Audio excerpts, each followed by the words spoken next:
Good evening.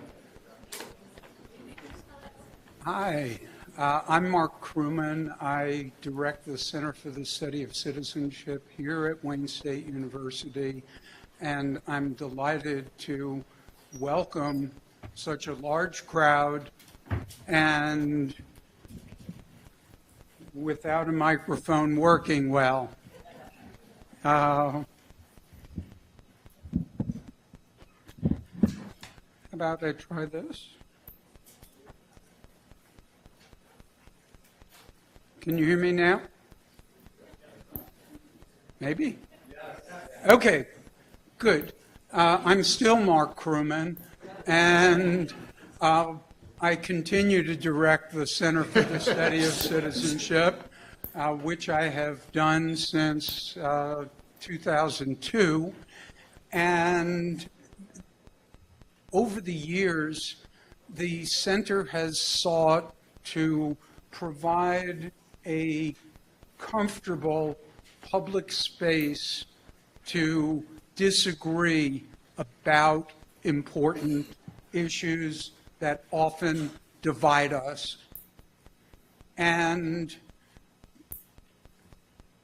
tonight, we have an opportunity to talk about the Masterpiece Bakery case and the arguments in favor of the baker's refusal to bake a cake to celebrate a same-sex wedding, and discrimination against the two men who sought to have Masterpiece Bakery bake the cake.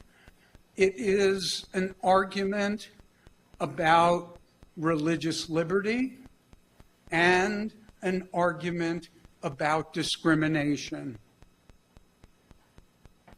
None of our three speakers tonight endorse religious discrimination or suppression of religious liberty. None of them are in favor of discrimination.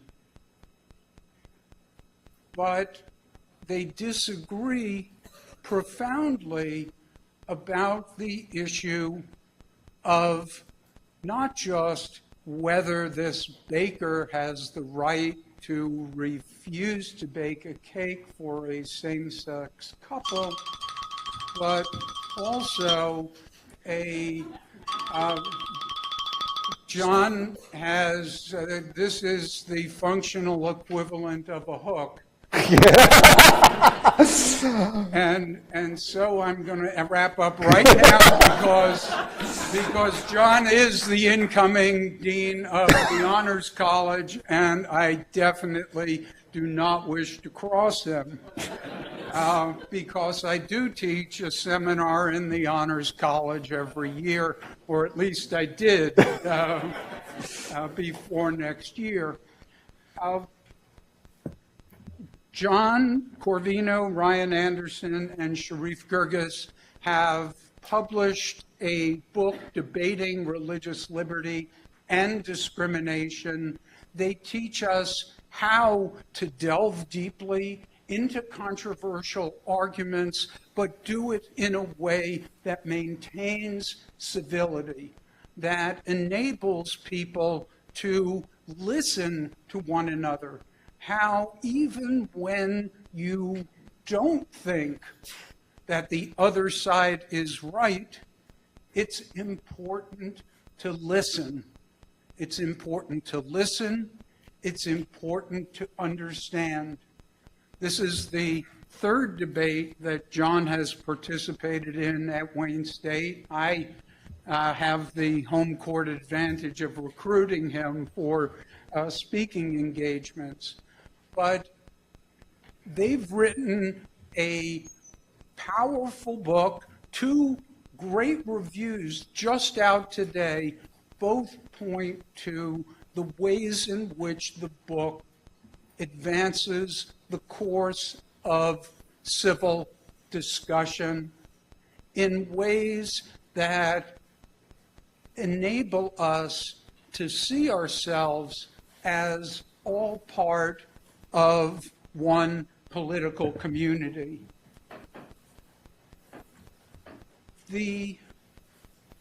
I'm going to do a quick introduction of each of our speakers, and I want to emphasize that these are not just terrific scholars, but they also are public intellectuals.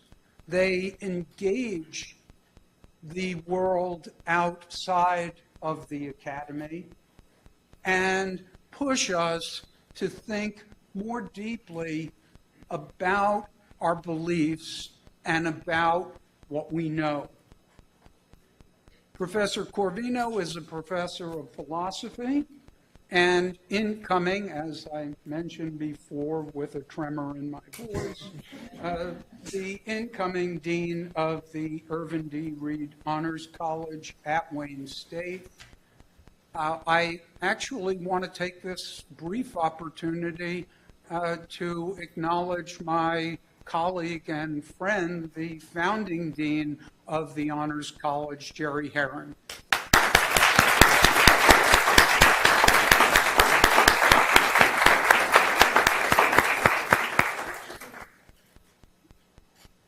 John is the author of several books published by Oxford University Press, including Debating Same-Sex Marriage with Maggie Gallagher, What's Wrong with Homosexuality, and most recently, Debating Religious Liberty and Discrimination with Ryan Anderson and Sherif Girgis, his co-panelists this evening.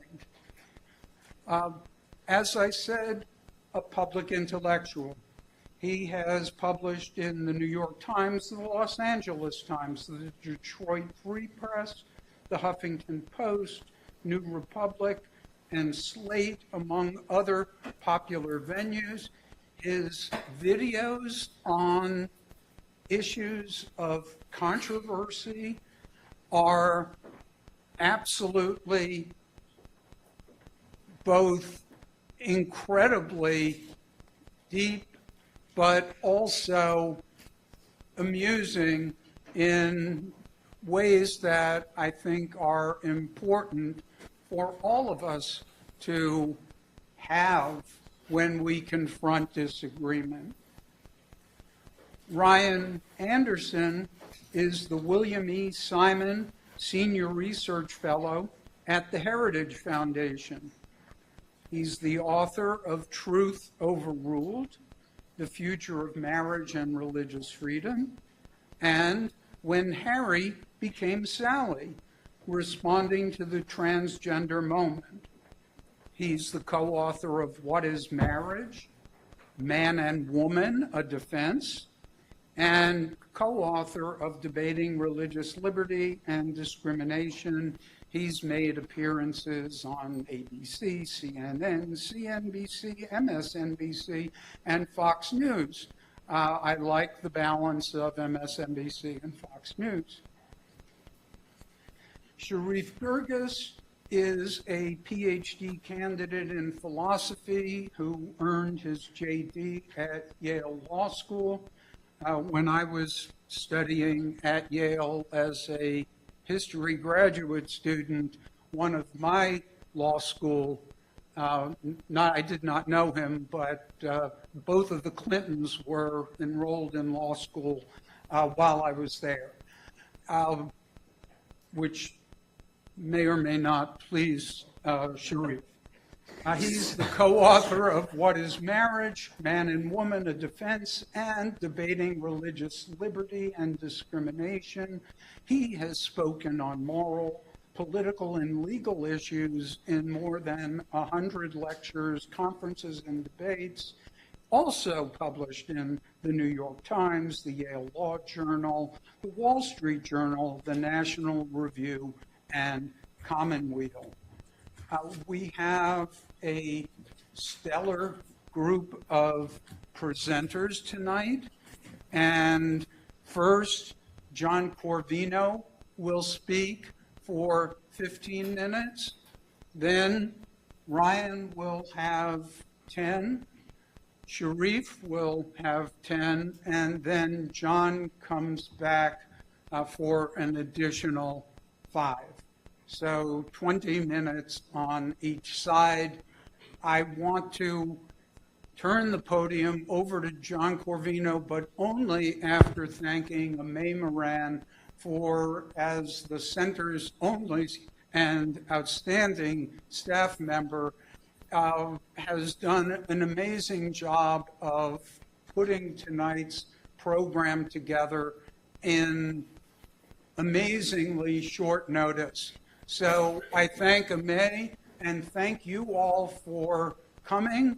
This is an exciting and important evening. And John, it's up to you.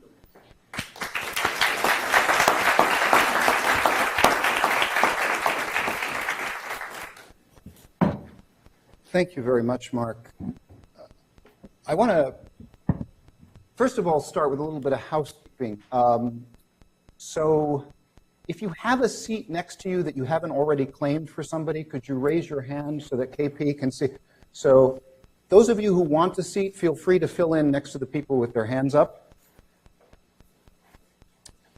And second, I want to make 2 apologies. One was for my phone going off. I was trying to set my timer so I could time myself while speaking, and obviously I'm not very good at that. So I apologize to Mark. The other is for how crowded the room is. When we had originally scheduled this, we scheduled it for the Student Center ballroom, and then I thought, it's the second day of classes. It's winter. No one's going to show up for this.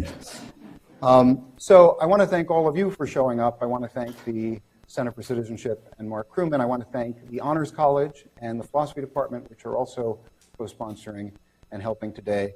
And most of all, I want to thank my Counterpoint authors and friends, Ryan Anderson and Sherif Girgis.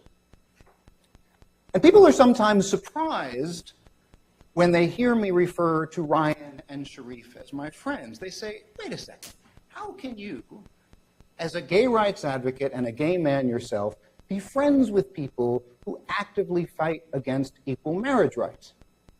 And the answer to that question is really very simple. I drink. How many of you have heard me give some version of that joke before? I've been giving that joke for years.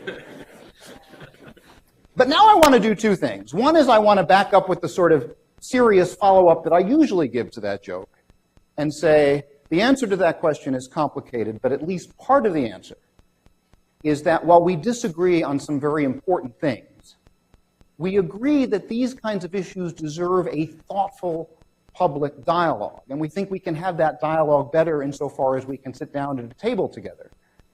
And we appreciate the opportunity to do that tonight, and particularly to do that tonight with all of you. But the other thing I want to say is something I've never said in public before, which is to acknowledge that that process is difficult, at times very difficult. And I want to say this because I think sometimes people watch us up on stage and they notice that we have a good rapport with each other, and that's real. And we notice that we have respect for each other, and that's real. And if you go out later on, you might actually even see us having dinner together, and you might look at that and think, oh gosh, why can't we all get along? This looks easy. And I think it's important to acknowledge that it's not always easy. That there were times in the process of doing this book together, which was a process of about 2 years, where we got frustrated with one another, where we got angry with one another. There were times, speaking just for myself here, where I'd get an email and I'd want to slam my laptop shut and throw it across the room. It's Wayne State property. I didn't do that. And I think it's important to acknowledge that, because I meant the first thing I said, which is that we believe in the importance of thoughtful public dialogue. And I think if we want more of that, it's important to acknowledge the challenge of it. Because I think it's easy for people, we can stand up, we can give our talking points, We can, shake hands at the end and smile. But real dialogue is difficult. And I'm saying this not because I want to pat us on the back for doing something challenging, but because I really want more people to engage in that process. And tonight, we're going to try to approach this event in that spirit. We're calling this a debate, and we're going to disagree on some important things. But really, we're trying to have a conversation, and we'd like you to be a part of that conversation, and it's a conversation that's ongoing. And so now, let me talk about the case that is at the heart of our dialogue tonight, Masterpiece Cakeshop. In 2012, Charlie Craig and David Mullins entered Masterpiece Cakeshop in Lakewood, Colorado, started leafing through a catalog with pictures of cakes that the baker had made. Then the baker, Jack Phillips, came over, introduced himself, and they said, "We'd like to buy a cake for our wedding." And at that point, Jack Phillips said, "I'm sorry, I can't sell you cake. I don't do cakes for same-sex weddings. Violates my religious convictions. I'll sell you other things in the store, but I won't sell you a cake for a same-sex wedding." At that point, the couple left the shop. The interaction with them was like less than a minute long. And then they filed a complaint with the Colorado Human Rights Commission, charging Phillips with sexual orientation discrimination, and the commission found him liable, as did various Colorado courts, and now the U.S. Supreme Court has recently heard argument in the case and will be deciding on it in some way or another this spring. Now, you might look at this case and say, really, dudes, a cake? I mean, did you have to, go to court? And maybe, if it were you, you'd do something different. Maybe you'd tell the baker, hey, I want to take my business elsewhere. I'd rather give my business to somebody who wants my business. But that's not what this case is about. That's not the question before the court, what you would do or what I would do.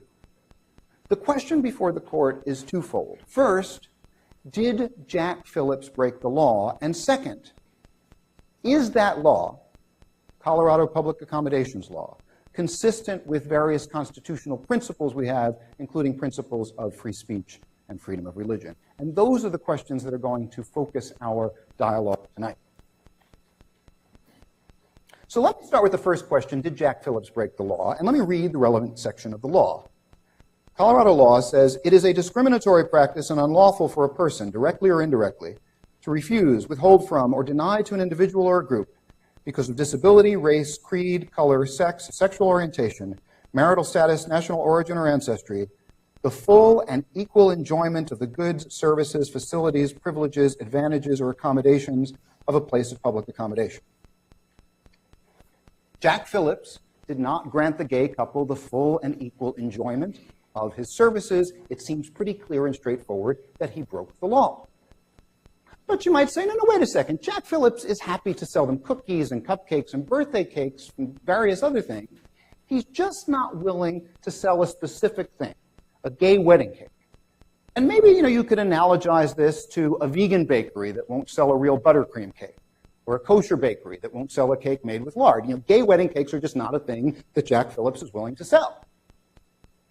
To which I want to say two things. First, a gay wedding cake is not a thing. Gay people order their wedding cakes from the same catalogs as other people with the same options for size, for shape, for frosting, for filling, and so on. Now, it would be different if Jack Phillips had said, look, I'm not going to do a cake with 2 grooms on the top, or I'm not going to do a wedding cake with rainbow icing or something like that. Then he would have an objection based on a particular design. But that's not what he did. He said, I am not going to sell you any cake for your wedding at all.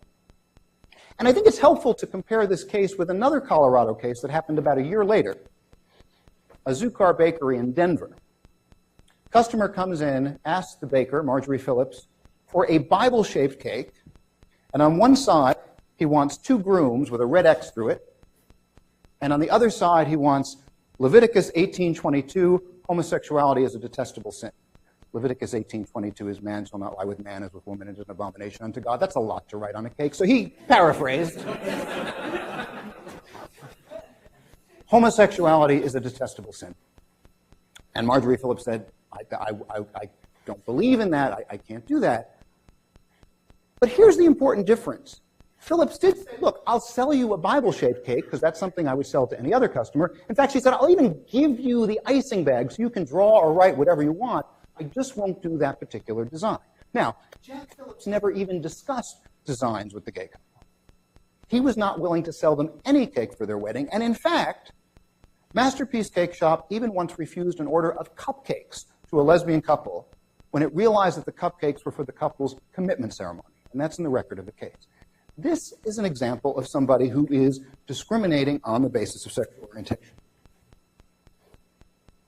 The other important point to make in connection with this point about discrimination is that some traits are intimately connected with some activities, so that to discriminate against the activity is effectively to discriminate against the trait. Now, Jack Phillips might say, look, I'm happy to open my bakery to gay and lesbian people, I just won't sell them cake for a wedding.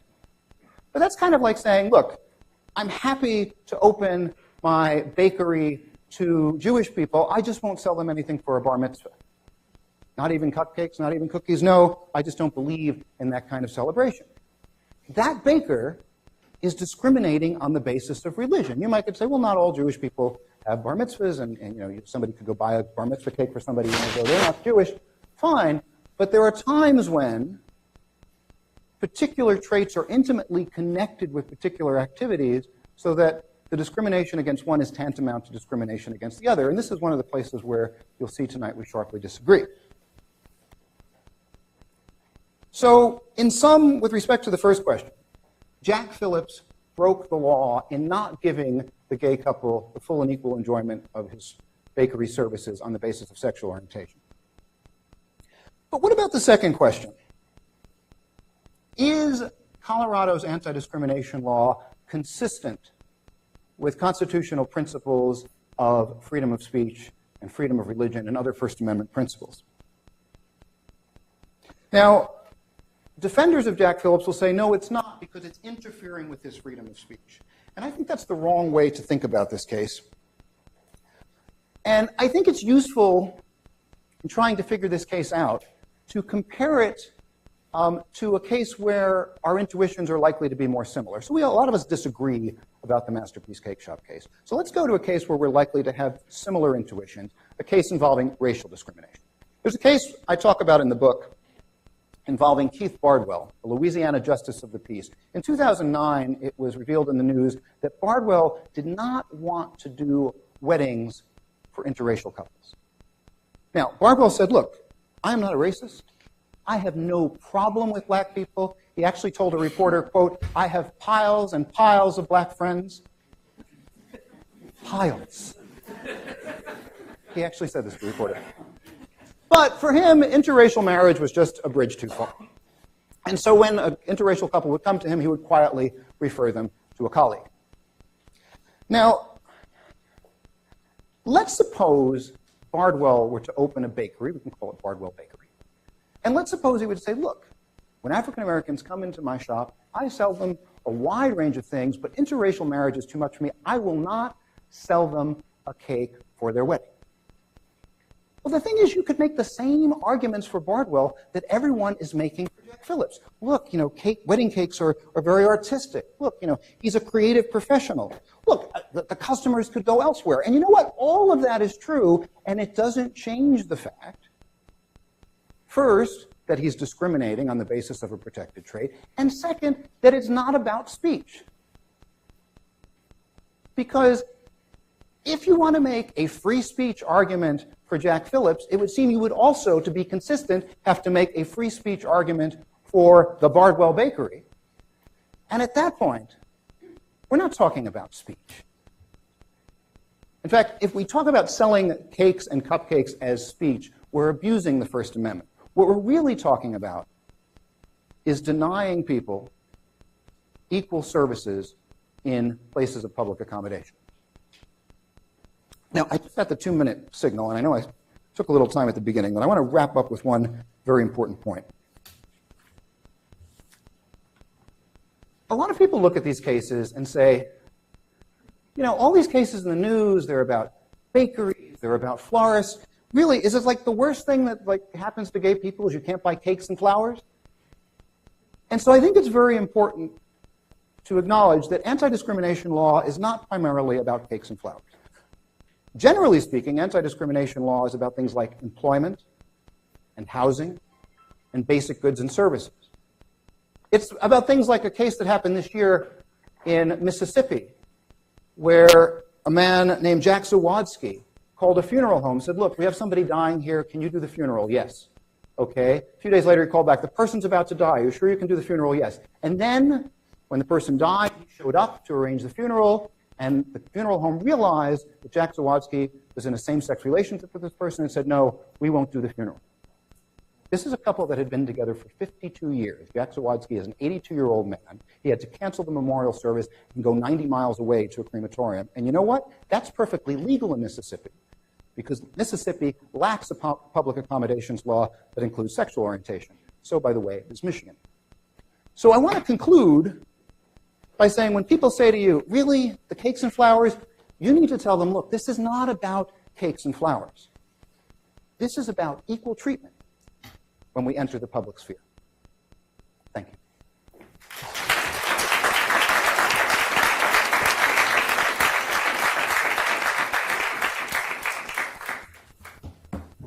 Great. Well, thank you all for coming, and thank you to John for organizing this event and for the kind and gracious words that he started this event off with.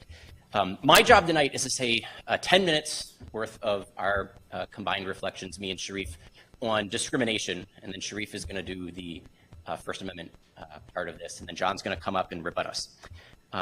So the first question, kind of the threshold question here, is, did Jack Phillips and do similarly situated professionals discriminate on the basis of sexual orientation when they declined to do custom-made same-sex wedding cakes? That's the question that was before the Colorado Court of Appeals, first the Colorado Civil Rights Commission, and then the Colorado Court of Appeals. And I want to argue that he doesn't, and that the sexual orientation of the customers never enters into his decision-making process. And so the statute that John read you said you can't discriminate because of, and then it lists the protected categories. Phillips doesn't even consider those protected categories, so he can't discriminate because of that protected category. How can I make a claim like this? Jack Phillips has turned down many custom-designed cakes over the course of his several decades in business. He won't do any cakes for Halloween because his religious beliefs don't support Halloween. He won't do any cakes with alcohol.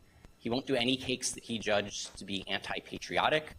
One time he was asked to do a cake celebrating a divorce, a wedding cake that was cut in half. And he says no. He's lost money on all of these transactions, no Halloween cakes. He won't do bachelor party cakes if they're lewd. So no bachelor parties, no Halloween cakes, no divorce cakes, no anti-patriotic cakes, nothing with alcohol. And again, as John said, the question's not, what would you do if you were the baker? Right? I don't share Jack's beliefs. As John mentioned, we all drink. We'll be drinking in about an hour and a half. And so maybe you would bake the cake. Maybe you would do the divorce cake. Maybe you would do the Halloween cakes, the alcohol cakes. The question is, if Jack says, I can't communicate that message, I can't use my artistic gifts and talents. He describes himself as a cake artist, and Sherif will talk more about that in a minute. I can't use my artistic gifts and talents to help celebrate and communicate something I don't believe in. Whether it's divorce, a bachelor party, Halloween, whatever. Is he therefore discriminating on the basis of whatever the identity of the customer asking for that cake? And the answer is no. It doesn't matter who asks him for the cake celebrating the event that he can't support. How else can we see this? Let me give you another example. There are 2 Catholic hospitals currently being sued by the ACLU. The ACLU alleges that they're discriminating on the basis of gender identity. They say no, we just have a disagreement about what medicine for gender dysphoria looks like. Some people think hormone therapy and surgery is the appropriate response for gender dysphoria. Other people think mental counseling and psychotherapy is the appropriate response. If these hospitals were to say, we don't do chemotherapy for transgender people, that would be discrimination on the basis of gender identity. They're taking the gender identity of their patient into consideration, where it's utterly irrelevant, and then they're denying them the full and equal services that they provide. But in this case, they're not saying because you identify as transgender, we won't remove your healthy functioning uterus. They say we don't remove healthy functioning uteruses for anyone. Whether they identify as women or identify as men, we don't think it's good medicine to engage in what we view as a form of the inversion of medicine. Again, you can agree or disagree with those doctors and those judgments, but it's not discrimination on the basis of gender identity. The gender identity of the patient never enters into their consideration. Not every disagreement is discrimination. The same thing is true for the cake that John mentioned. Here you have a religious person who is opposed to same-sex sexual activity based upon the religious person's religious identity, and they asked for a religious-themed cake with a religious message. And the bakery said no. Now, if it's discrimination on the basis of sexual orientation, when Jack Phillips won't do a same-sex wedding cake, why isn't it discrimination on the basis of religion when a baker won't do a religious-themed cake for a religious customer, where the religious message follows from the religious identity? The Colorado Court of Civil Rights said it wasn't discrimination on the basis of religion, even though religion's a protected category, but it was discrimination on the basis of sexual orientation. Several of the Supreme Court justices asked about this during oral arguments. They said that they smelled a double standard. It's the same thing is true, as John mentioned, anti-discrimination law matters for employment law. No one sues Planned Parenthood because they don't employ pro-life Catholics. Now, that's different if Planned Parenthood said, we will employ anyone who's pro-choice, even a pro-choice Catholic, but if you wear a cross around your neck, we won't employ you. Or a pro-life, take a pro-choice Jew, we'll employ you, but not if you wear a yarmulke. Right? In each case, then that might be discrimination on the basis of religion. But it's not discrimination on the basis of religion when you say, look, our mission is being in favor of a woman's right to choose an abortion. Because you don't support our mission, we can't hire you. And yet we see Catholic schools are being sued where they say we'll hire people who identify as gay or lesbian, but provided they support and live out the teachings of the Catholic Church. So we won't hire or employ teachers in Catholic schools who are in same-sex relationships or who are same-sex married. They get sued in that context for discrimination on the basis of sexual orientation. Planned Parenthood doesn't get sued for discrimination on the basis of religion, even though both institutions are engaged in employment policies based upon their mission. So again, why the double standard? Why do we hold one group to a different standard? Why aren't we applying anti-discrimination law even-handedly? So what Phillips would say is that I don't discriminate on the basis of the person who comes into my store, but I do turn down certain orders based upon the message or the event. And he would place this cake into that category, which is why he offered to sell them anything else, brownies, cupcakes, cookies, things like that. He couldn't do the custom same-sex wedding cake because of the message it sends. Now, Alito, during oral arguments, raised an interesting point. He said, in 2006, Colorado citizens vote to define marriage as the union of a man and a woman. In 2008, Colorado citizens vote to ban discrimination on the basis of sexual orientation. It's not until 2015 that marriage is redefined by the courts in Colorado. So at the time that this case takes place, the government definition of marriage is the same exact definition of marriage that Jack Phillips is operating under. Colorado wouldn't issue same-sex marriage license, and they wouldn't recognize out-of-state same-sex marriage license. And so Alito says, he points out this fact that Colorado wouldn't recognize the marriage of this same-sex couple. And he says, and yet when he goes to this bake shop and says, I want a wedding cake, and the baker says, no, I can't do it, in part because same-sex marriage was not allowed in Colorado at the time, he's created a grave wrong. How does all of that fit together? What I want to suggest is that the citizens of Colorado, like the citizens of many other states, simultaneously wanted to do two things. They wanted to say that anti-gay discrimination is wrong, but support for marriage as the union of a man and a woman isn't anti-gay. We're going to need to find a way to strike some sort of a compromise, some sort of balance on precisely that question. And we've done it before. After Roe v. Wade, several activists tried to use laws that ban discrimination on the basis of sex to force people to perform abortions and to pay for abortions. They said it's discrimination on the basis of sex to only do pro-life medicine. And the Supreme Court rejected that argument. They said the reason why a pro-life doctor won't perform an abortion, the reason why a pro-life institution won't pay for abortion, has nothing to do with sexism. It has nothing to do with the identity of the pregnant person. It has to do with a conviction about the sanctity of human life. The best way you can see this is that pro-life doctors won't perform abortion on pregnant women or on pregnant men.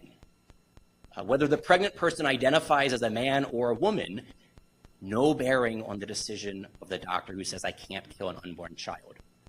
And so for 45 years now, in the aftermath of Roe v. Wade, we have simultaneously said no discrimination on the basis of sex, and pro-life doctors can live out their convictions without the government penalizing them. So the question here is, can we do something similar? Can we say that same-sex marriage is now a constitutional right, same-sex couples should be free from unjust discrimination, but people who believe that marriage unites husband and wife aren't discriminating on the basis of sexual orientation. They aren't engaged in anti-gay behavior. Surprisingly enough, and I'll wrap up with this, Justice Kennedy seems to be the one going in this direction. During oral arguments, Kennedy was very aggressive in questioning the attorney representing the American Civil Liberties Union, the ACLU. And Kennedy says, look, suppose he says, referring to Jack, I have nothing against gay people, but I just don't think they should have a marriage because that's contrary to my beliefs. It's not their identity, it's what they're doing. And then the ACLU attorney said, that is discrimination on the basis of their identity. Kennedy responded, your identity thing is just too facile. And then towards the end of oral arguments, Kennedy pointed out that it struck him, he says, quote, tolerance is essential in a free society. It seems to me that the state in its position here has neither been tolerant nor respectful of Mr. Phillips' religious beliefs. It strikes me that we need to find a way to be tolerant and respectful for both sides of this debate, those in favor of same-sex marriage and those opposed to it, and find a way to live while disagreeing without viewing this disagreement as discrimination. Thank you.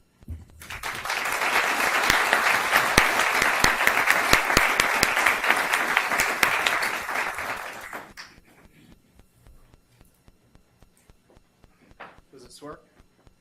Not yet. How about now? Yeah? Okay. Well, I'm very happy to be here. Thanks, John, and everybody else who's worked on tonight's event. This is fantastic. I also want to thank John for his comments at the beginning about both the good and the bad of doing kind of discussions like this tonight or the book. I want to acknowledge for the first time publicly the emails that he mentioned that were difficult for him to receive, and say publicly for the first time that they all came from Ryan. So I'm just going to home in on the compelled speech argument. So if you're a progressive and you've kind of zoned out while Ryan was talking, you should perk up again for this, for two reasons. One is that compelled speech principles are principles that liberals and conservatives alike care about. I think everybody in this debate, on the case in particular, agrees on that. That shows up in the briefs on both sides. The second thing is free speech only really matters when you really hate the speech that's seeking protection. So it's especially relevant if you find Phillips' message repugnant to consider the free speech argument. It might work or it might not. I want to suggest that it does work, and actually that there are progressives as well as conservatives who think that Phillips should win this case. Doug Laycock, for example, he focuses in his brief on the religious freedom argument, but he is a very prominent and longtime LGBT rights scholar and activist and advocate who thinks that Phillips has the better of the argument in this case.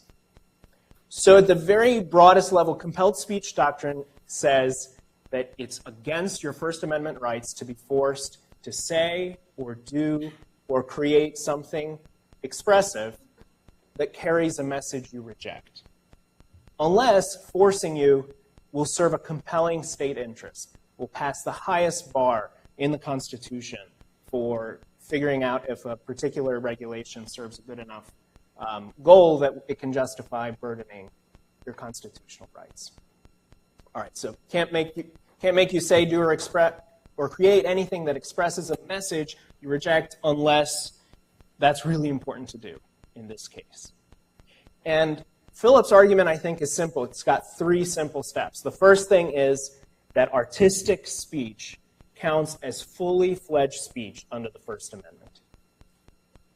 And by the very broad standard that the court applies for artistic speech, what he's creating here, these custom designed cakes for same-sex or opposite-sex weddings, definitely fall under that category. So it's definitely speech, it's expression. First Amendment's in play. The second step is the Supreme Court has made clear that you don't need words or symbols for your symbolic item to carry a message. Context can give it its meaning. And I think here it's clear that the context is an inherently celebratory context whose whole point is to say hooray for this marriage. And that's the message that he objects to because he doesn't think it's a marriage. And then the third thing is there's no compelling state interest to justify burdening him anyway, because the strongest argument for burdening Phillips is dignitary harm, and that is the kind of benefit that our First Amendment jurisprudence is built around rejecting as a justification for burdening speech, because otherwise you'd eviscerate the First Amendment. Okay, so let's say something about each of those 3 steps, and that's all I'll talk about in this opening. So first, artistic speech is fully fledged First Amendment speech, and it covers this particular case. The court has not given a definition of art for these purposes, but it has deliberately cast a wide net. It said things like, we'll count anything that seems like an attempt at art.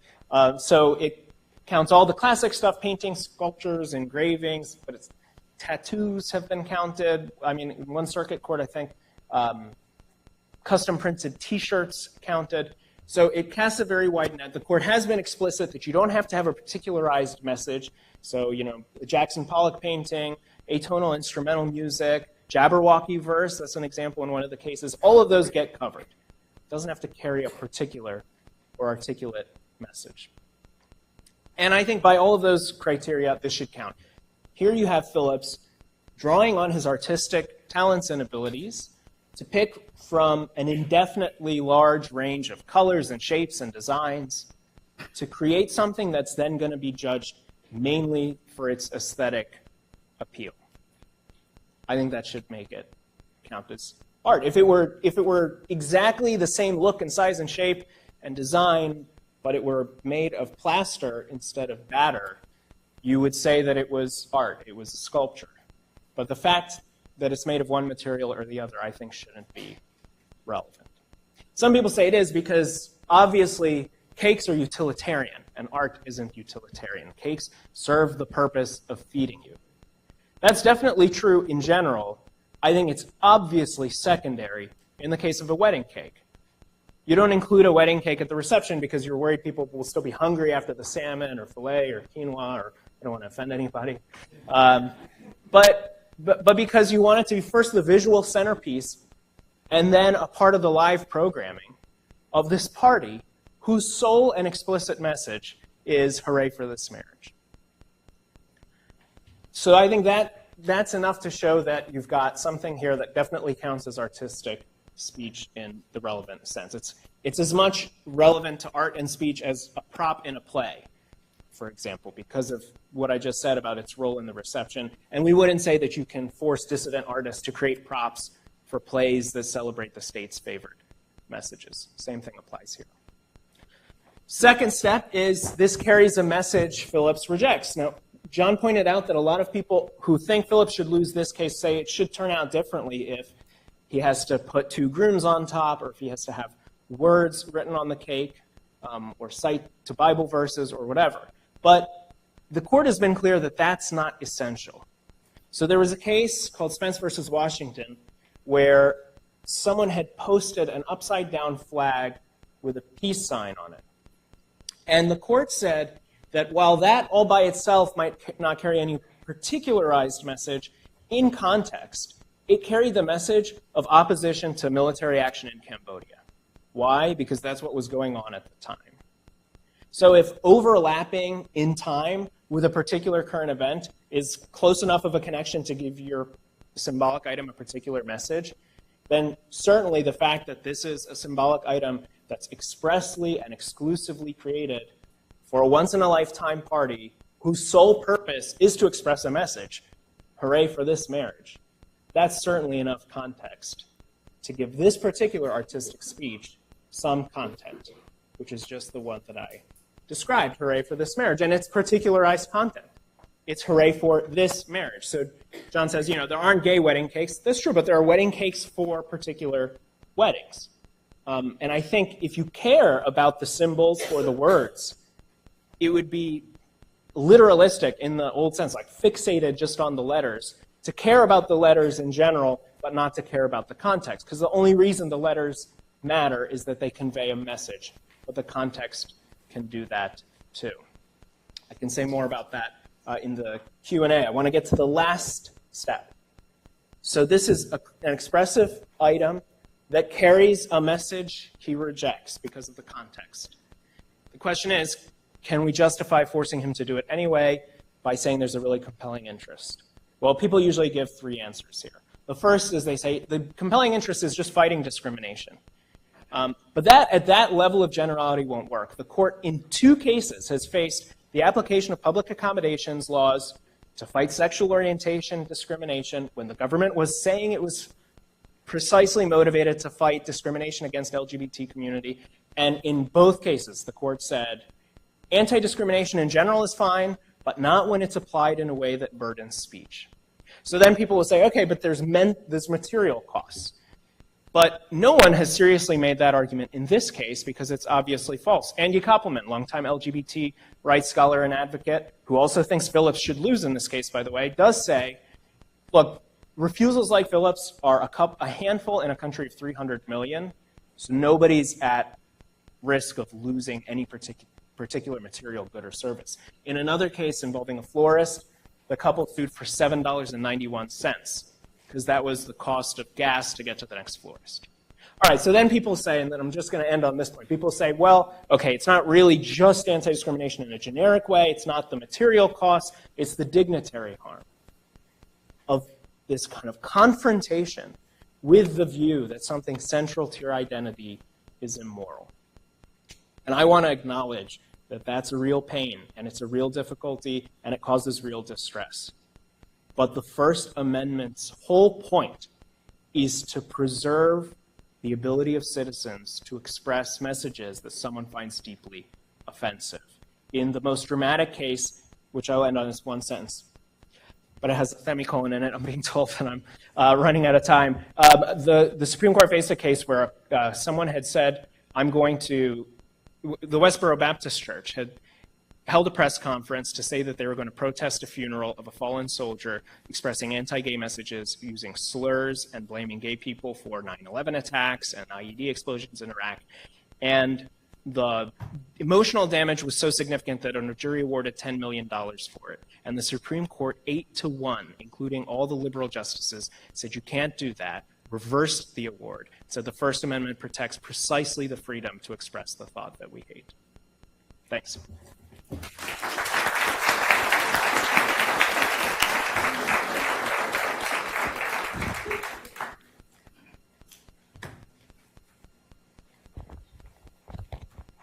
So you might think I have a little bit of an advantage in having the so-called last word.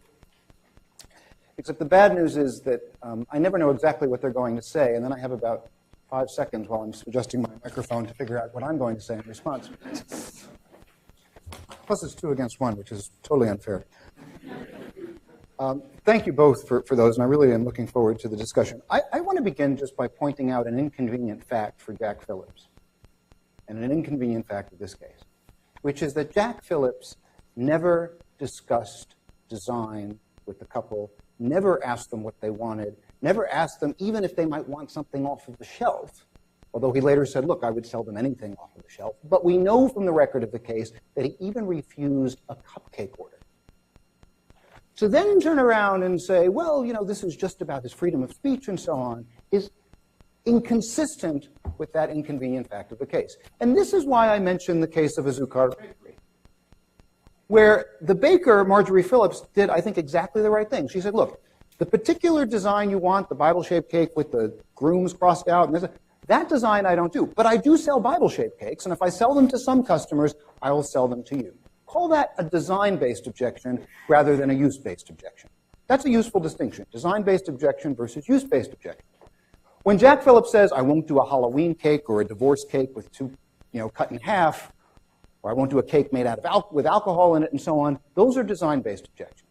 But when he says, I won't sell you any cake for your wedding, that's use-based. Okay, but how does use-based become user-based?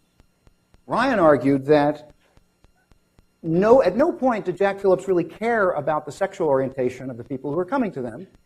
He would, if the couple's heterosexual parents had come in to buy the wedding cake, he wouldn't have sold them the wedding cake for their son's gay wedding, so he's not discriminating on the basis of sexual orientation. And this is why I made the argument that sometimes certain activities are so closely tied to certain identities that to discriminate against one is to discriminate against the other. Again, it's kind of like my saying, look, I'm not discriminating against Jewish people, but I won't sell you any cake or cupcakes or anything for a bar mitzvah. It's like, I don't care if you're Jewish. You could be a Christian person coming in to buy it for your friend's bar mitzvah. I won't sell it. And you're saying, I'm not discriminating on the basis of religion there? Of course I am. Well, now when we're talking about sexual orientation, what is sexual orientation? It's about the gender of the people you have relationships with or want to have relationships with. Same-sex weddings are intimately tied with the notion of sexual orientation, much as having a bar mitzvah is tied with being a Jew. Use-based becomes user-based. Finally, go back to my case of Bardwell Bakery, that hypothetical case. And again, I think it's very useful when we're talking about these controversial cases to go to a case where I think we're likely to have similar intuitions. Now, Bardwell could say so many of the things that both Ryan and Sherif said. They say, look, I have no problem with black people generally. I'll sell them birthday cakes, I'll sell them shower cakes and so on, but I just don't believe in interracial marriage. That, for me, is too much. And that's a matter of his personal moral conviction. And he's a creative professional, and we don't want to force creative professionals to engage in artistic work that they don't want to engage in. And we have to be committed to the freedom of speech, and we don't want to interfere with his freedom of speech. And I say, yeah, we don't want to interfere with his freedom of speech. But when he is unwilling to sell interracial couples the very same items that he sells to same-race couples, he's engaged in racial discrimination, and it's not a free speech issue. It's an issue about equal protection. It's an issue about being able to enter into the public sphere and enjoy the same rights and privileges as other people. And let me say something about Sherif's point about dignitary harm, because this is a term that gets tossed around a lot. We talk about it in the book. Frankly, I think it's an area of the book where there's still a lot more to be said. But I want to at least forestall a common misconception, which is that dignitary harm is just about hurt feelings. It's not just about hurt feelings. It's about a kind of social exclusion. And you might think, well, come on. It's a cake. They can go down the street to another bakery. It costs them, what, $7 in gas in one case. What's the big deal? To which case I say, well, first of all, again, it's not just about cakes and flowers. It's also about essential things like funeral services. Second, it's not something that happens in isolation from a larger social context. Now, frankly, if anyone ever told me that I couldn't buy a wedding cake from them, I'd tell them where to shove their cake and I'd go somewhere else. Fine. But you have to understand that when people do this in the context of being told all of their lives that their feelings are sick, unnatural, immoral, that they make God ill, sometimes being told that you can't buy that same cake that other people are buying, that the pretty cake you're looking at in the catalog, you can't buy that, it's the straw that broke the camel's back. And again, everything you say about, well, dignitary harm, you could say in the case of Bardwell Bakery. Well, yeah, interracial couple, fine. There are plenty of places that will make wedding cakes for interracial couples, but we recognize that as discrimination, and we think it's wrong and illegal under Colorado law. I'm going to close on a conciliatory note until we get back to the Q&A, and then we'll get back into it. But I do want to acknowledge that while I think this case is not actually a terribly difficult case, precisely because the baker never discussed designs with the couple, I think there are a lot of difficult questions in the vicinity. I think there are difficult questions about what counts as art, what counts as speech. I think there are difficult questions about how we peacefully coexist, given very different ideas about sex, about marriage, about public life. And I want to again thank Ryan and Sherif for this process that we have been through and continue to go through as we engage in this dialogue. And I want to thank all of you for joining us, and I look forward to the conversation with you tonight. Thank you very much.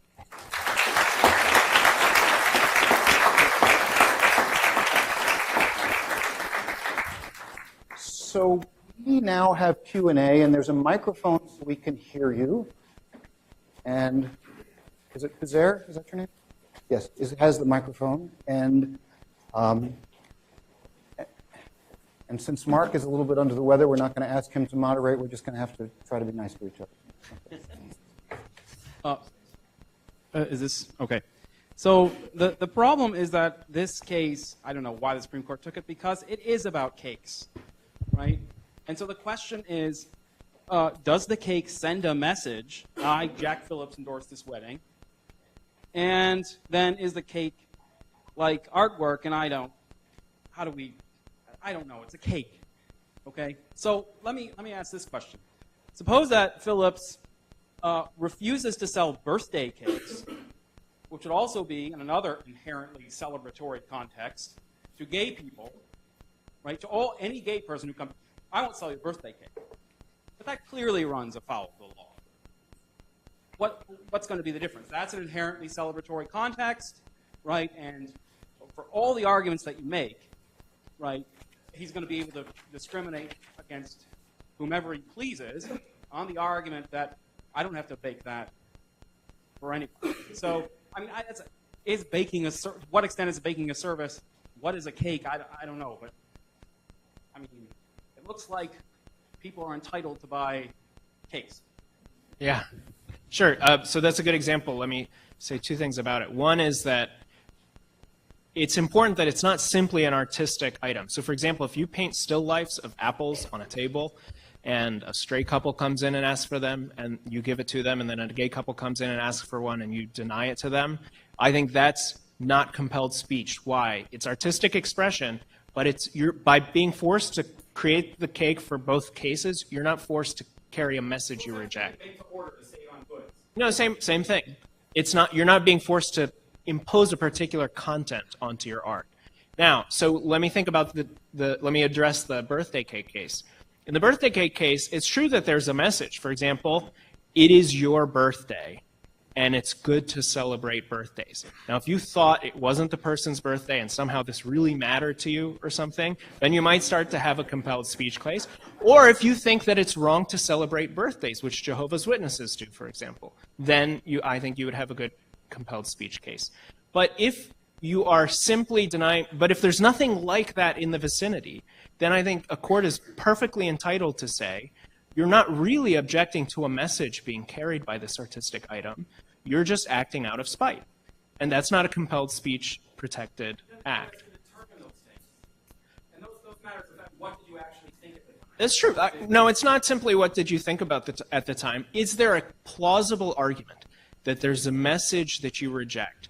That sincerity question is one that the court engages in every single time it deals with a religious liberty or free speech case. There are muddy cases at the borders, but that's just what a court has to do to apply these rules. So let me jump in. Let me jump in and say, yeah, I mean, I think you make an important question about birthday cakes and what they express. And also about, asking the question what wedding cakes express. I think wedding cakes express that this is a wedding. Do they express that the baker approves of the wedding? No. I mean, nobody looks at the wedding cake and says, the baker has approved this union. I mean, so that there's that question there. I borrowed that line from Dale Carpenter and Eugene Volokh. I should credit it. But look, birthday cakes, yeah, they express that it's somebody's birthday. They also express that it's a birthday worth celebrating. Suppose I'm horribly racist and think certain people's birthdays aren't worth celebrating. I don't want to sell you a birthday cake because I don't think your ongoing life matters, or worth living. Do I have a free speech case? Suppose I make doormats that I print to order, and I say welcome or go away or whatever, and one of them says, God bless our home.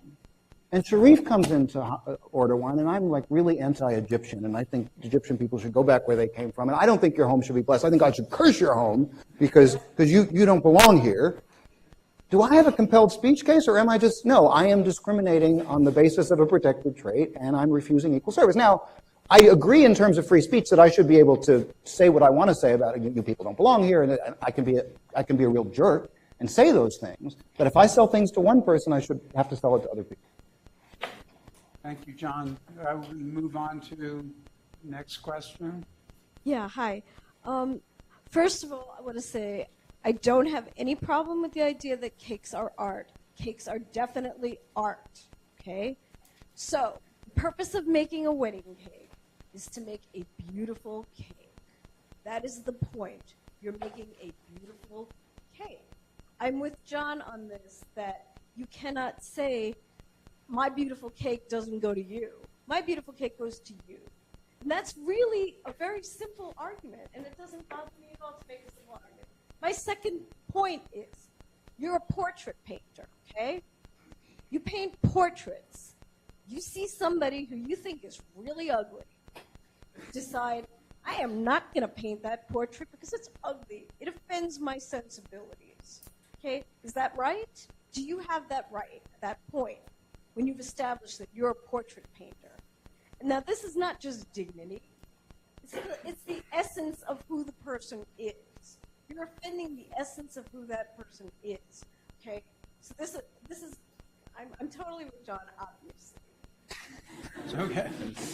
So I mean, I'm going to let Sherif do a longer response, but I wonder, are you also with the fashion designers who say they won't design clothing for Ivanka Trump? Or are you with Ivanka? Because, I mean, it just strikes me that... Let him finish. Okay, but I mean, it just strikes me that I haven't heard anyone on the political left side of the aisle speak out against the fashion designers who have said we won't design clothes for the First Lady because we disagree with her politics. And so I'm in favor of it. I'm in favor of liberty being a two-way street.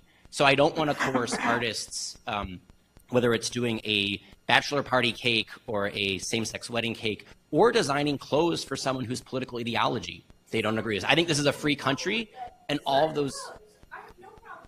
Right, so we're disagreeing. I'm saying the government should not coerce that particular fashion designer to design clothes for someone where it's going to be iconic. Well, so I don't see how it's different. If the fashion designer doesn't have to design clothes for Ivanka Trump, why does the baker have to bake the cake? Okay, we're going to move on. I mean, so they don't. I mean, the reality is that they are actively denying this. Questioner. I'm saying they shouldn't have to. We're not on the same side. Did you want to jump in? I do want to say something just because it's also relevant to some things that John said. I think it's the most powerful argument for Jack Phillips. It's that we're not forcing you to create a message you weren't already willing to create. Because, for all you know, they were going to ask for exactly the same cake you made last week. Okay, so let's take this case. Let's imagine you are being asked to paint a mural for a church that says, what happens here is pleasing to God. And it's a Unitarian church, so they bless everybody's pets, and they say everybody's going to go to heaven, and they bless same-sex unions and opposite-sex unions and everything else. You say this is great.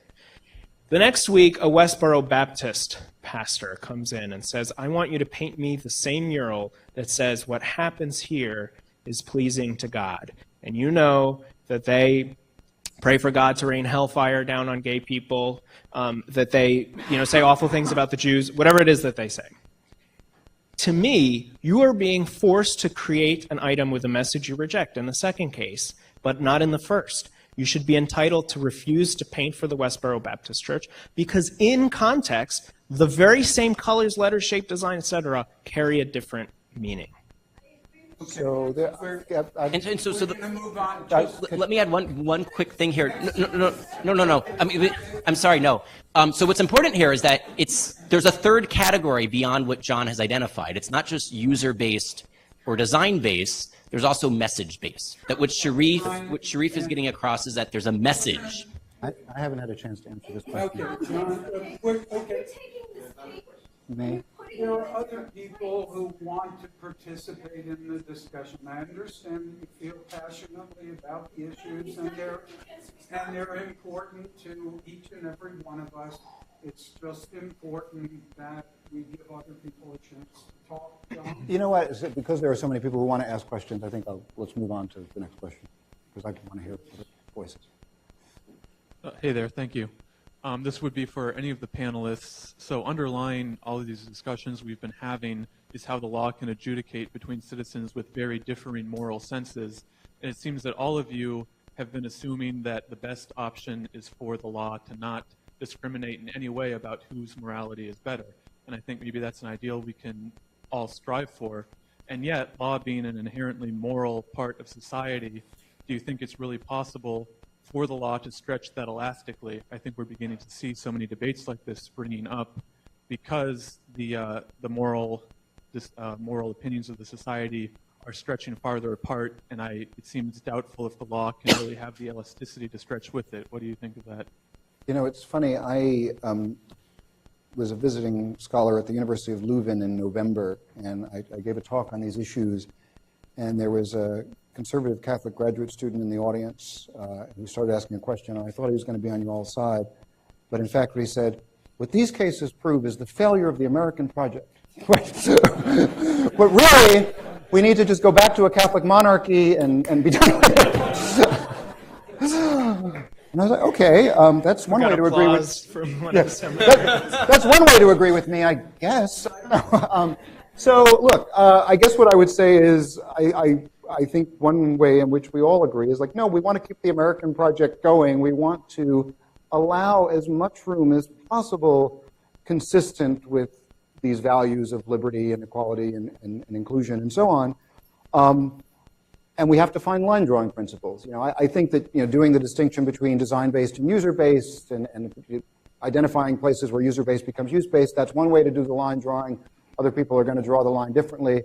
But I don't think we should sort of give up on being able to live together and articulate principles for doing that, because at that point, well, that's pretty scary. And I'll just say very briefly that I think you're right that policies in general can't be morally neutral, but I think your regime of free speech can get pretty close to being neutral on which views it allows to be expressed. Next question. Hi. I really liked what John was saying about how things don't occur in isolation, and that the idea that came to mind for me is that if one person refuses and is allowed legally to do so, everyone can refuse. So, as with abortions, with increasing regulations, people are being forced to travel out of state and, you know, quite far in order to receive these services. So, I guess my question is about what's acceptable with that, because if everyone starts refusing, it's unlikely that every cake shop is going to refuse this, you know, but with other services like abortions, it can be a little bit more controversial on a wider scale. And that seems to give off this message that is like, if you're gay and you want to get married, you have to leave the state, or a similar sort of argument, I think can be the message that gets across to people. And I'm wondering if maybe the nature of privatization comes into play here. So I'm not sure if that was coherent, but what do you think?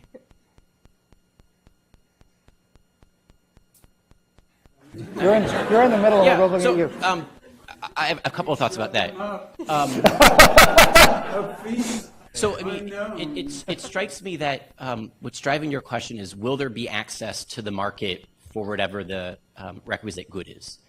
So if we protect conscience rights on whatever the given issue, will there become such a tidal wave of people with conscientious objection that people lack access to that good or service? And what you're describing is what the South looked like prior to the enactment of civil rights laws. Black people were actually locked out of certain goods and services and job opportunities. So that if you were African American and your car broke down in certain towns in the South, you weren't sure if a mechanic would repair your car or if a hotel would rent you a room for the night. You weren't sure if there would be a business that would serve you food, right? And so part of the problem here is that we said, look, leaving it to free markets won't be sufficient because there are localized monopolies of racists and white supremacists. I don't see anything like that today. with respects to same-sex marriage. And it's not just me who says this. One of the law professors that Sherif mentioned, Andy Koppelman, one of the people who reviewed this book for the press, a long time, 20-year running academic record in support of gay rights, he points out that the gay rights movement has won, and that the few people who dissent on this have nothing like market power to deny people these essential goods and services. And if you look at all of the institutions of cultural power, whether it's the media, the university, politics, the White House in rainbow colors on the day Obergefell is decided, one side of this debate is the cultural force, and one side is not. And so my concern here is actually we're seeing laws that were intended to shield people from unjust discrimination are now being used as swords to punish people who have the wrong viewpoints.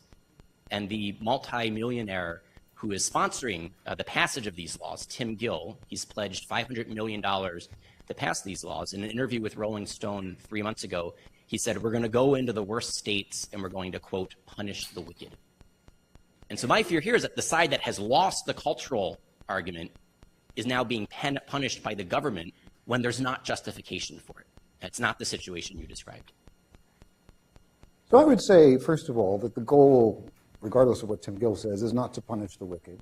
It's partly access. It's partly to make sure that when we go into the public sphere, we don't have these kinds of unpleasant surprises. And yeah, it's true. And again, this is one of the problems with thinking about this in terms of wedding cakes and things. If I go into a bakery that doesn't want to make me a wedding cake, which is legal in a lot of Michigan, by the way, not in the city of Detroit, but in many jurisdictions in Michigan, because Michigan does not have a statewide public accommodations law that includes sexual orientation. I think it's important to remember that. If I go into such a bakery, I can go to another bakery. I can have a cake shipped in, whatever. I can make my own cake. That's fine.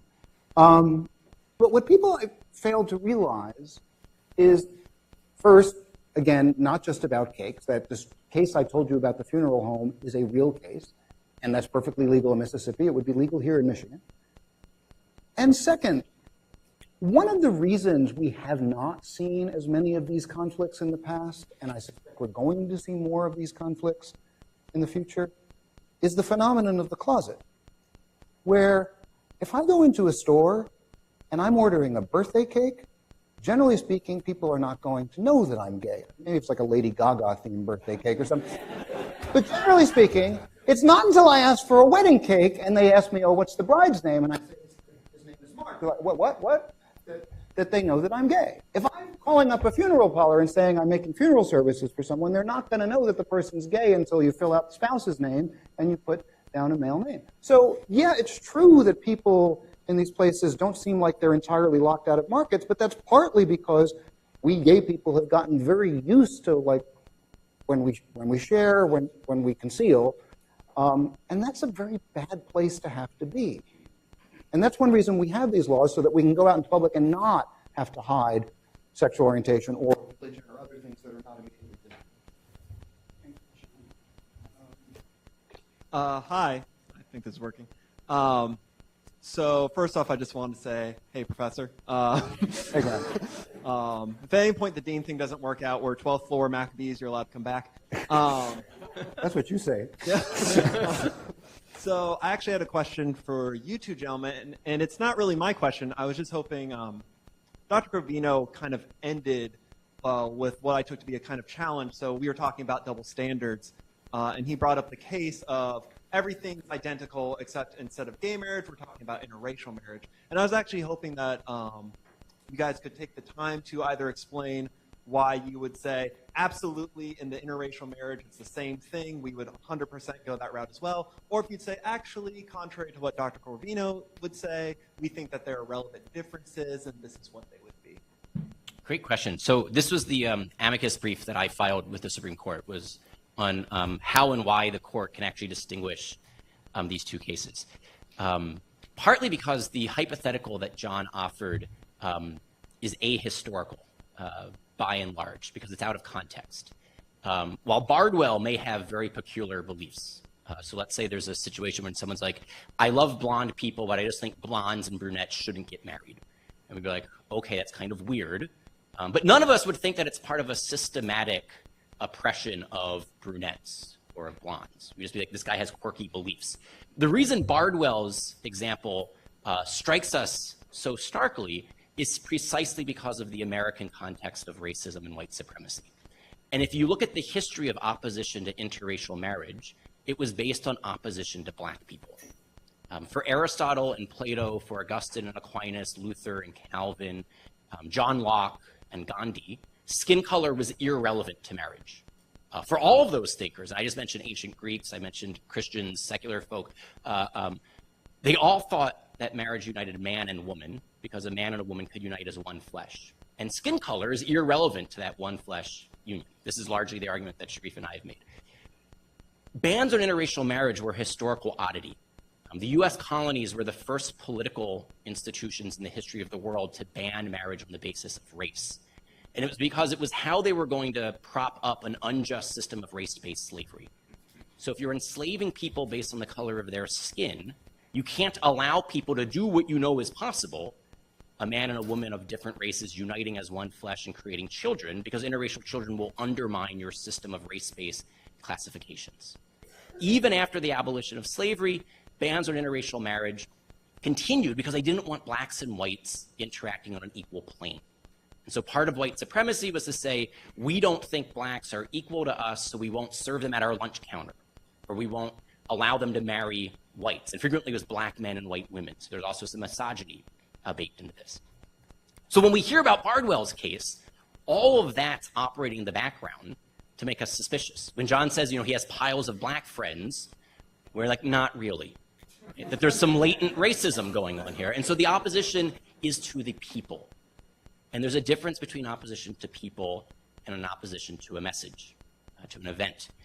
The last thing I'll say is that when the Supreme Court struck down the bans on interracial marriage in the Loving v. Virginia case, it did not say that many who are opposed to interracial marriage do so on the basis of decent and honorable religious and philosophical premises, and neither they nor their beliefs are disparaged here.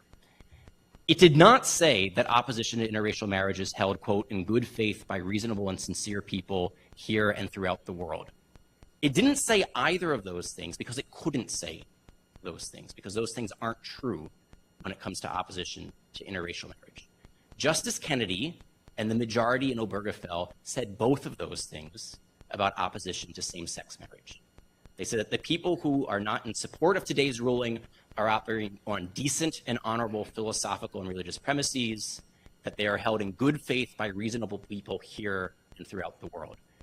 That's the primary way that I would distinguish these cases, and that's where I wanted to where I ended my comments, is that some disagreements are discriminatory. And to answer the previous question, there are limits to pluralism, right? There are some viewpoints and actions that we can't tolerate in society. Racism belongs on that side of the ledger. Our disagreements about abortion belong on the other side of the ledger, and I think our disagreements about same-sex marriage belong on the other side of the ledger. Oh, yeah, if John wants to. The South, I just want to point out that religious advocacy for slavery and for Jim Crow was very much part of the Southern white culture and racist ideology. Of course, but I mean, let me say something in response to that. And everyone thought today, everyone thinks today, and everyone is correct in thinking this today, that they were bastardizing the scriptures. That they were perverting the scriptures for their perverse end of white supremacy. No one thinks that a straightforward reading of scripture entails God created us black and white and Malay. In the case of 11 v. Virginia, again, here the judge was perverting these things. Whereas everyone agrees, whether right or wrong, Orthodox Jews and Roman Catholics and evangelicals and Latter-day Saints and Muslims believe we're created male and female. So yes, there was religious opposition to interracial marriage, but the Supreme Court couldn't say that that opposition was based on decent, reasonable, honorable, good faith efforts. So 3 things I want to say here. First is to point out that when Ryan says that my hypothetical is ahistorical, as Mark just pointed out, there's a lot of historical basis for this. And, I mean, some of the cases that we're all familiar with, like Bob Jones University, where the university admitted black students, had no problem interacting with blacks, but didn't believe in interracial dating, and actually was willing to pay, what was it, like $1 million in extra taxes or something, because they did not want to conform with federal rules regarding racial discrimination because of their religious conviction. So, I mean, there's a lot of history there. But second, and this is the important part, this is supposed to be, according to my counterpoint authors, a free speech case, the Masterpiece Cakeshop case. And yet, look at how much time they just spent arguing but Bardwell is wrong in what he believes about marriage, and race doesn't have anything to do with marriage, and skin color is irrelevant to all that, and that's a misinterpretation of the Bible. And yet you believe all of that, and I believe all of that, but the point is Bardwell doesn't believe all of that.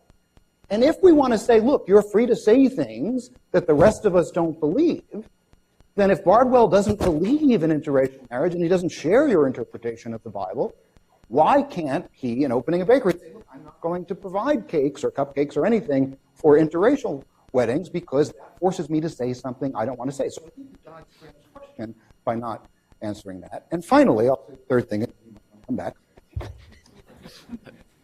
Finally, going back to the issue of, the racial stuff all happens in a context, well, so do these wedding refusals. I mean, it's not just that, the same people who are talking about freedom, freedom, freedom for years fought against the equal right to marry. Some of these same people argued strenuously in favor of anti-sodomy laws. I remember, I'm old enough, I've been doing this long enough, I remember being an unapprehended felon in the state of Texas because it was against the law for me to have consensual intimate relations with another man. And the same people who were in favor of those laws are suddenly freedom, freedom, freedom. That's the historical context. It's not as if that, we all love gay people and we're all about their freedom. We just don't want to do the debate. No, it's a much more complicated picture than that.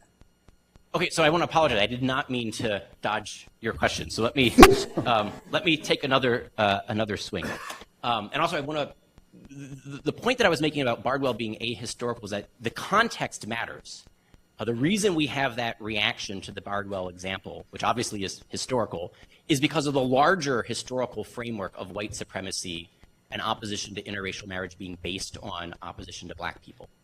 So we don't have any actual examples of a baker or a business owner that says, we won't do interracial weddings, but we will serve black people. Every example that we know of a business that said we won't do interracial weddings also wouldn't serve African Americans equally in a host of other circumstances. And so the point of the argument, and here's where I hope this responds to your question, that this was the argument of the amicus brief, is that the state's interest in eliminating racism and white supremacy could justify a law that says you have to serve the same-sex wedding, precisely because the larger cultural context of opposition to same-sex weddings, or opposition to interracial weddings, is opposition to black people. So what I think Justice Kennedy is trying to do in these cases, both the Obergefell decision that he wrote and the questions that he directed at the ACLU, was to say that you don't get to say that opposition to same-sex marriage is opposition to gay people. Whereas you do get to say that in the context of opposition to interracial marriage. And so that's how I think the court could distinguish those cases.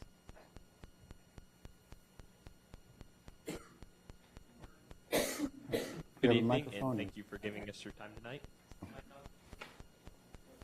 Yep. I'm going to read a question that I was asked to read by a friend who is very interested in the topic tonight but could not attend. To what extent... You should buy the book. You should buy it for him. You're a friend. So this is more of a general question, obviously, because my friend could not be here tonight. But on the subject of buying and selling things and refusing to do so, to what extent should private exchanges, such as labor or goods, be regulated by the government? And at what point does forcing someone to provide a good or service become unconstitutional or unethical? So I think this is one of the areas where we start out with quite a bit of agreement, I think. None of us is libertarian in a strong sense of thinking that liberty is its own absolute value or that it's some kind of use of force or coercion in these contexts is per se wrong. So we all think that you just have to look at the costs and benefits. The costs of regulation are clear. There's economic ones. There's costs to the self-determination of the person selling the good and service and so on. And then the costs of deregulation are clear in cases like the ones that Ryan mentioned, where people can be locked out of markets for certain goods and services because there are enough private discriminators around to lock them out. So I think all of us agree at that general level that it's a balancing act. I think that's a good way to answer the question. I think We've come close to saying this directly, but a Wall Street Journal commentator on this said that by opening a store, you basically take upon you the obligation to sell what you have to sell to anybody that comes through the door. Given what you have said tonight, would you support the Unitarian hardware store refusing to sell construction materials to the person that's going to build a far-right evangelical church? And perhaps even more, would you stop a female apparel store from selling female garments to a cross-dresser because you believe that that's sexually deviant? So on the first case, I don't think the constitutional argument about free speech gives you a right to refuse to sell construction materials because 2x4s don't carry a message you reject. But I also don't think that there's a good reason to compel that sale anyway, because I think, and in fact, in most jurisdictions that I can think of, I think it would be at least an open question whether that was illegal under the state's anti-discrimination laws. But in general, I just don't think there's a good reason to do that because of all the things we're talking about, because of there's some interest on the part of the person selling that not to be complicit in something that she thinks is deeply immoral, unjust, and so on. And in the kind of hypothetical you give, it's very hard to imagine that kind of thing ramifying in a way that locks people out of a market for goods and services. I'll take the second example. You'd said, would you stop someone from selling female undergarments to a man who dresses as a woman? And I think the answer here is easy, no. If you want to sell female undergarments to a man who dresses like a woman, you should be free to do so. And so I actually think this highlights one of the problems with the title of tonight's event, Let Them Buy Cake. I want to make sure I get this. Let them buy cake. No one is saying that they shouldn't be able to buy cake. The question that we're actually discussing tonight is whether the government should force a particular person to bake the cake. So none of us think that there should be a law saying gay people can't buy cakes, or a law that says gay weddings can't have cakes. People can't buy cakes for gay weddings. The only question here is, should particular people be forced into baking those cakes? And the same thing would be, should particular people be forced into selling the wood for the church that they disagree with? But should people be free in general to buy these things? I think yes. Okay, so if the cake were on the shelf, they couldn't buy it. Yes, so that's what Jack Phillips said. Phillips said you can buy anything off the shelf. Off the shelf wedding cakes don't exist. If you just think about the shelf life of a cake, they go stale in a couple of days. And normally people plan their wedding months ahead of time. The reason people went to this particular baker, the reason that this particular couple went to this baker, is because he's known for making masterpieces. The newspaper had a story about him called "It's a Gallery of Cakes," but he said he would sell other items, cookies, brownies, and things off the shelf. Not the right. So we don't really have that example. John mentioned it's a fact and that it's in the record. The allegation is a fact, and the allegation is a record, but the allegation was never made public until this case. So there wasn't a claim about this issued at the time. Jack says he doesn't remember this ever happening. So someone has accused him of this. He says, I have no idea what they're talking about. I just want to, in response, sort of flag an issue, and I think it's one of the difficult issues, and it's one of the issues that bugs me as I keep thinking about these sorts of things, is that there's a free speech argument and there's a complicity argument. And to the extent that we focus on the complicity argument, it's hard to see how much artistic input matters, how much customization matters. I mean, you know, we could be talking about buying a 2x4 for the purpose of building something we don't want to build. We could be talking about buying off-the-shelf cupcakes or just an off-the-shelf white cake that you want to use at your wedding. And in all of those cases, it seems the baker would be equally complicit in the celebration of something that they don't want to approve. And yet Phillips and these guys and many Phillips supporters says, well, of course, with off-the-shelf things, he should sell equally, and the law requires him to do so. But insofar as we emphasize that complicity argument, I'm not sure why that follows. So one of those things that kind of gnaws at me. Yeah, I mean, it's just because it's a constitutional argument, and the Constitution doesn't give me every policy result I want. It only gives me the results that are grounded in a constitutional principle. Yeah. Free speech is at stake when you have an artistic speech or something. It's not at stake when you're renting out folding chairs for the reception. So I think if the law says you have to do that, I don't think you have a constitutional argument against doing it, even though you may feel just as strongly that that would be wrong. Yeah, although, I mean, the renting out folding chairs, suppose you're a sort of like feng shui expert who really believes that by setting up the folding, no, I mean, you're laughing, but we didn't laugh when we started talking about cakes as speech, right? So now we're talking about folding chairs as speech. I mean, this is why the complicity argument really worries me. There's obviously line drawing problems, but that's what you get as soon as you start saying artistic speech is speech. Those have existed for decades. I tried to give a test that the court has never been very specific about this. I tried to give one. Obviously, the more complex the range of designs and colors and shapes that are at stake, the more your autonomy and identity and expression as an artist gets engaged. Somebody in one of the debates I had said something like, well, the guy who buffs my car thinks that he's doing an art. Well, yeah, but the capacity of buffing to carry artistic expression or content is pretty low. So even if he takes great pride in it, that doesn't make it art. I'm arguing that as much artistic capacity as you get in a sculpture, you get in a custom designed cake for a wedding.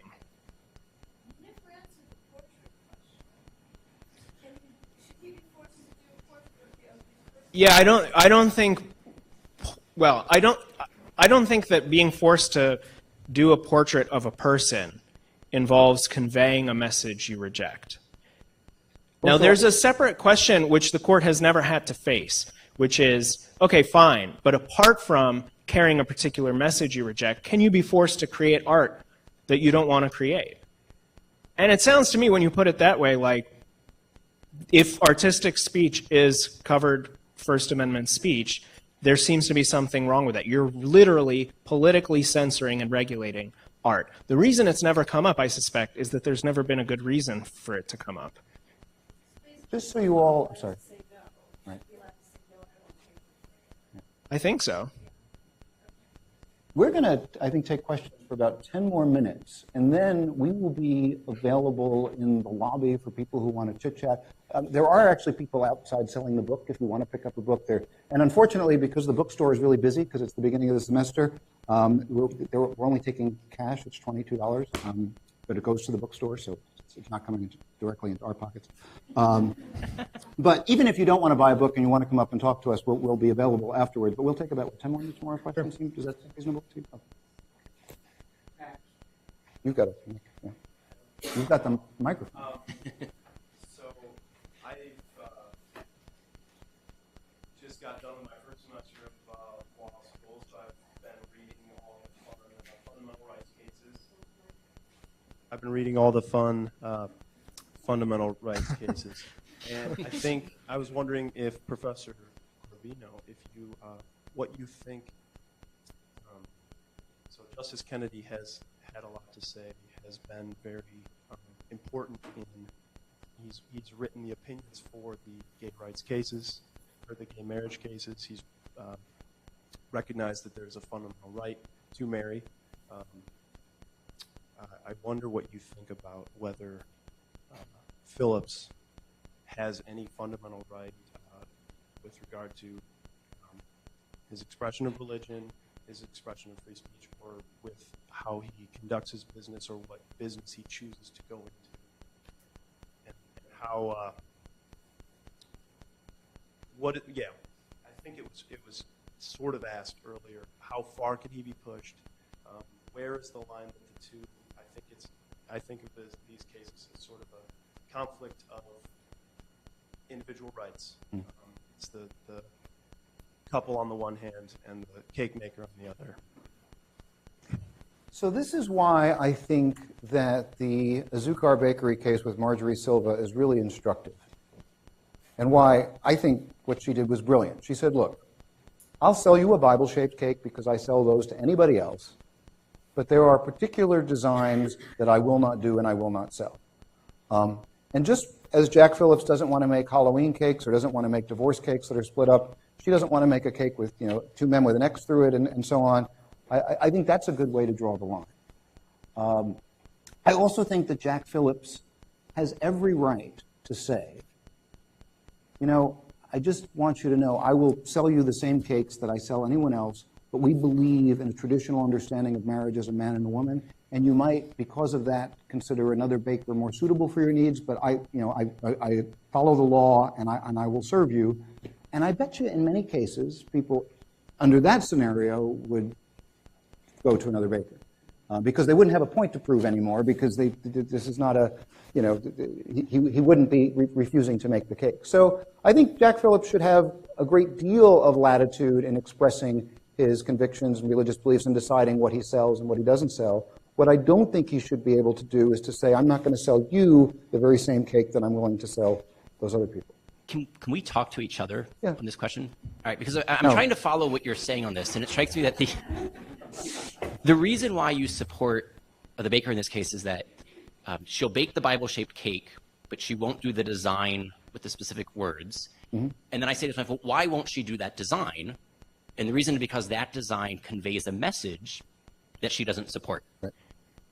Now, it strikes me that Sherif gave some examples where the very same design in different contexts carries different messages. Sure. So if you're painting the mural that says God blesses and approves of what goes on in this house, and it's for the Unitarian Universalist, that's very different than painting the very same design in the Westboro Baptist Church. So where are we going wrong in that analysis? Because it strikes me that what Jack Phillips is saying is that for the very same reason why this baker can't do the written words on the Bible-shaped cake, because that design conveys a message in this context, he can't do the wedding cake for a same-sex wedding because that design, a wedding cake, in the context of a same-sex wedding, conveys a message he doesn't disagree. So it bottoms out at the same place, which is a message objection. So support for the event. Support for this event. Yeah. So no, I think it's a reasonable question. So a few things. One is, keep in mind that Silva was willing to give him an icing bag and knew how he was going to use this, just as in the cases that Sherif describes. People know in context what this is going to be doing. But she still says, look, I sell this to some people, I'll sell it to other people. Second, I actually think that we're really stretching the notion of free speech and artistic freedom by counting this as speech and as art.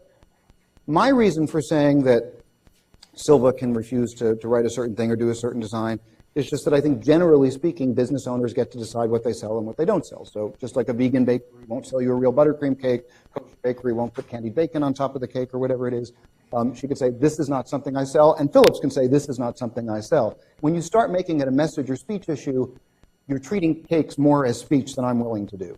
That's, I think, where we differ. So what about the in-house God celebrates what goes on? We sell in-house murals that say God blesses and celebrates. There are a couple of different things. One of the questions is, does this involve selling something that then gets taken somewhere else? I think that's a very different case than whether I have to go on site and do something. That's one thing I'd say.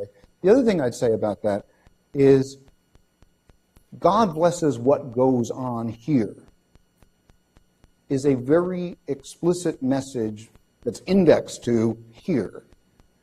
Whereas I don't think wedding cakes are quite so articulate. So to the extent that I think that wedding cakes express a message, it's like there's a wedding going on. Not that this is a good wedding, this is worth celebrating.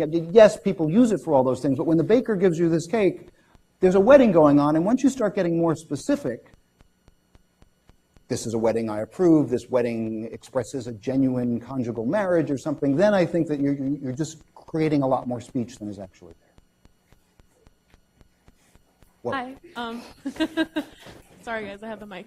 You have the mic. Hi. So this case obviously has been very popular, and popular cases such as this have the ability more so than other cases to set precedent both with future cases, laws, and just the political and social climate. So I'm wondering from all three of you, what kind of precedent do you think the decision in this case is going to set, and or what kind of precedent do you hope it sets in terms of religious liberty and discrimination? I think it should set this precedent. When you're forced to create something artistic or otherwise expressive, where in a context where social conventions give it a clear meaning that you oppose, you have a constitutional right not to do that.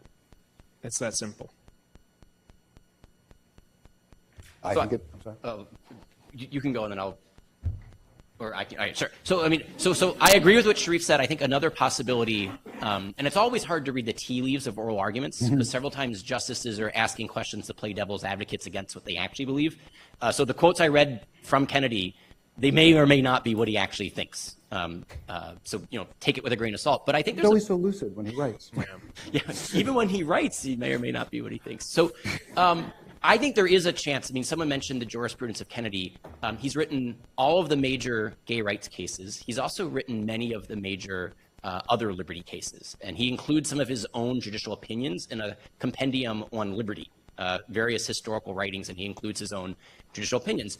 I think there's a chance that this will be his last term in office, and that what he would like to do is actually say that gay rights and religious liberty can coexist. And so that he, and now I'm just saying this is what I would like to see rather than imputing on him. I would like to see the court say same-sex couples have the right to marry. We decided that 2 years ago. Religious people who disagree also have the right to live out their beliefs, and freedom will be a two-way street on this question.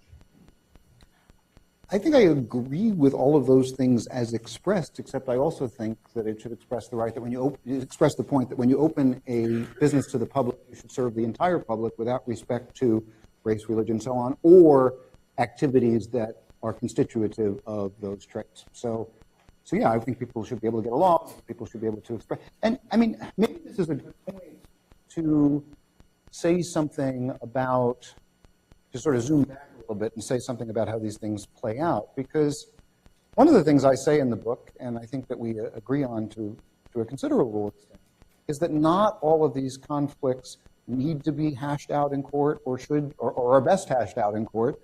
I would love to see a society where we could sort of step back and take a breath and figure out other ways of doing this. But in this particular case, it's kind of too late for that. Can I ask another question of you? Sure.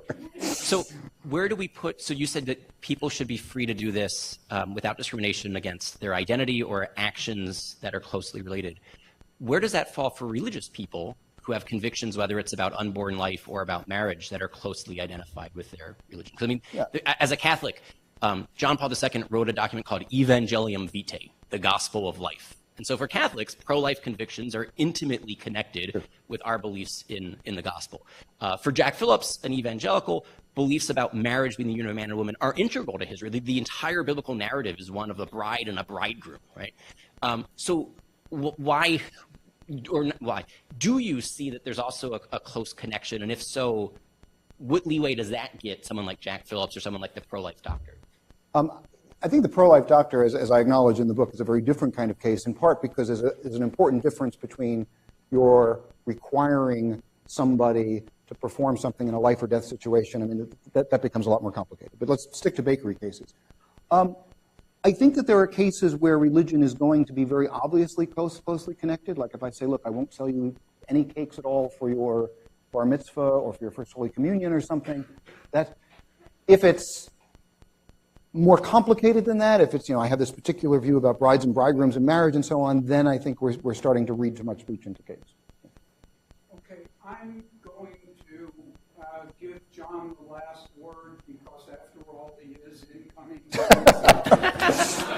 college and I really want to teach that class next fall. So, but I also want to invite you, the center that we're really inspired by the different debates that John has engaged in. The center has citizen dialogues, and we're taking on easy issues, gun control and gun violence, refugee policy. On the 29th at the Oakland Schools building in Waterford, we're going to be talking about gerrymandering. Again, not a controversial issue. Also, I want to invite you all back in mid-April. April 12th, the Center's annual conference. There'll be scholars coming from all over the world, and just coincidentally, the topic is religion and citizenship. a good way to end tonight. I want to thank John, Sherif, and Ryan for teaching us how to disagree without being disagreeable. Thank you all for coming.